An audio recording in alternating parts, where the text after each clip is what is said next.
আমার খবর। ভোটের উত্তাপ মিটতেই ফের রক্তাক্ত বীরভূমের নানুর। এবার রাজনৈতিক সংঘর্ষ নয়, জমি বিবাদ ঘিরেই ভয়াবহ অশান্তির অভিযোগ উঠল আদিত্যপুর ও বনডাঙ্গা সংলগ্ন এলাকায়।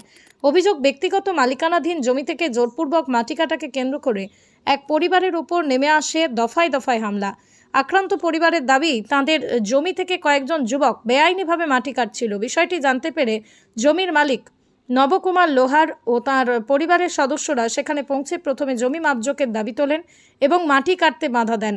সেই মুহূর্ত থেকেই পরিস্থিতি উত্তাপ হয়ে ওঠে বলেই অভিযোগ। পরিবারের আরও দাবি, এরপরই বাসস্ট্যান্ড সংলগ্ন একটি দোকান থেকে লাঠি, টাঙ্গি ও ধারালো অস্ত্র নিয়ে 5 থেকে 6 জনের একটি দল তাদের উপর ঝাঁপিয়ে পড়ে।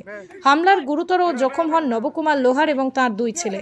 রক্তাক্ত অবস্থায় তাদের উদ্ধার করে ভর্তি করা হয় বোলপুর মহকুমা সুপার স্পেশালিটি হাসপাতালে। ঘটনার পর থেকেই এলাকায় চরম উত্তেজনা ছড়িয়ে পড়ে। তবে এই ঘটনায় নতুন করে রাজনৈতিক রঙও লাগতে শুরু করেছে। আক্রান্ত পরিবারের অভিযোগ, অভিযুক্তদের মধ্যে কয়েকজন আগে তৃণমূল কংগ্রেসের সক্রিয় কর্মী হিসেবে পরিচিত ছিল।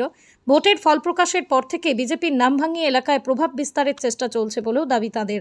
ইতিমধ্যেই পুলিশের দ্বারস্থ হয়েছেন আক্রান্ত পরিবার। দোষীদের দ্রুত গ্রেপ্তার ও কড়া শাস্তির দাবিতে সরব হয়েছেন পরিবারের সদস্যরা। ঘটনাকে কেন্দ্র করে এলাকায় মোতায়েন করা হয়েছে পুলিশ বাহিনী।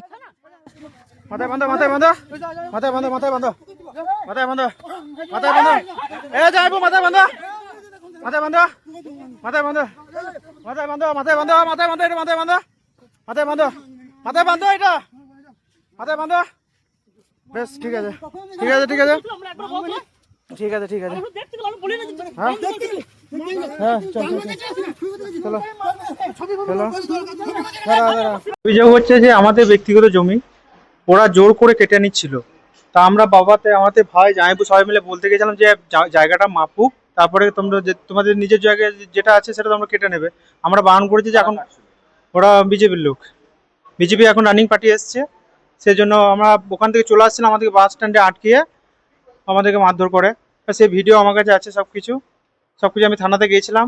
থানাতে তাও বলেছে যে থানা গেলে তোদেরকে বাড়ি ঢুকতে দেবো না, বাড়িতে ভাঙচুর করবো, এসব বলেছে। তবে বাবা এখানে মাথায় চোট মেরেছে, আমাকেও মারধর করেছে এখানে পায়ে হাতে। ওইগুলো তো পড়ে যাবে। ওই আমি বারণ করেছি, তাতেই আমাকে মারধর করেছে। জমি কাটছিল তার জন্য বারণ করেছে। বাস স্ট্যান্ডে আমাদের মাথায় মাথায় হাতে পায়ে যেখানে যায় এরকম ভাবে মেরেছে। আমার কাছে ভিডিও আছে, ওটা মানে হাঁসো, লাঠি, তারপরে ইটের ঢেলা, যেগুলো পেয়েছে হাতের কাছে ওরা সব নিয়ে একটা দোকানের মধ্যে রাখা ছিল। ওই রাহুলের দোকান বলে বাস স্ট্যান্ডে আছে, ওই দোকান থেকে বার করে ওরা আমরা মানে ওখানেই বসে সব আড্ডা মারছিল। প্ল্যান করে আমাদেরকে করা হয়েছে।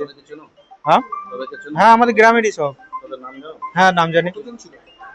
ছিল মোটামুটি 5-6 জন ছিল। সত্যম, অষ্টম, বিট্টু, ফণিং লোহার, আর ওখানে আরো বসেছিল, আমরা দেখতে পাইনি। আমাদেরকে মারধর করছিল, তো সব বসছিল, আমরা বুঝতে পারিনি কে ছিল। এটা আমরা আইনের কাছে একটু বিচার চাইছি। আমি থানাতে গিয়েছিলাম, থানা থেকে আমাকে বললো যে আপনি আগে হসপিটালে যান, তারপরে এই থানাতে রিপোর্ট। আমার জমিতে মাটি কেটে নিচ্ছিল, আমি বললাম যে মাটি কাটি, ঠিক আছে, তোরা জোর করে মাটি কেটে নিচ্ছিস কেন? যে বাস স্ট্যান্ডে এলাম, তখন ওই ফড়িং লোহারের দোকান থেকে আমাদের টাঙিয়ে বললাম নিয়ে 4-5-7-8 জন মিলে মারতে লাগলো। ওরা 2 দিন আগে তৃণমূল করছিল, যেই ভোটে জিতে গেল বিজেপি, আর রাতারাতি বিজেপি হয়ে গেল। হ্যাঁ, আমাদেরকে তৃণমূল করার জন্যই মারধর। যারা মারলো তারাও তৃণমূল করছিল, যে রাতারাতি যেই ভোট গণনা হয়ে গেল আর সঙ্গে সঙ্গে বিজেপি হয়ে গেল। আমাকে সব জায়গাতেই মেরেছে, আর সে টাঙ্গিতি করে চুটিছে। রাহুলের দোকানে ওইসব রাখা ছিল যন্ত্রপাতি। হ্যাঁ, পূর্ব পরিকল্পিত। আমাদের কদিন ধরেই মারবো করছি, আমরা ঘর থেকে বেরোইনি। আজকে জমিতে মাটি কেটে নিচ্ছিল, না বললে তো মাটিটা কেটে দেবে, ওই জন্য আজকে বেরিয়েছিলাম। আদিত্যপুর বাস স্ট্যান্ডে ওই দোকানেই সব টাঙ্গি বললাম, তারপরে লাঠি সুটা সব রাখা ছিল ওই রাহুলের দোকানে। বাসন্তী দেবী গাঙ্গুলি ফাউন্ডেশন দ্বারা পরিচালিত উর্মিলা বৃদ্ধাবাস সেবা করাটাই মূল উদ্দেশ্য আমাদের। তাই বয়স্ক মানুষদের পরম যত্নে আগলে রাখছি আমরা। রয়েছে অন্ন, বস্ত্র এবং সুচিকিৎসার ব্যবস্থা। ঠিকানা কালিকাপুর কলোনি, বোলপুর। বিস্তারিত জানতে 7063472820 এই নম্বরে যোগাযোগ করুন। দেখতে চোখ রাখুন আমাদের ফেসবুক ও ইউটিউব চ্যানেলে।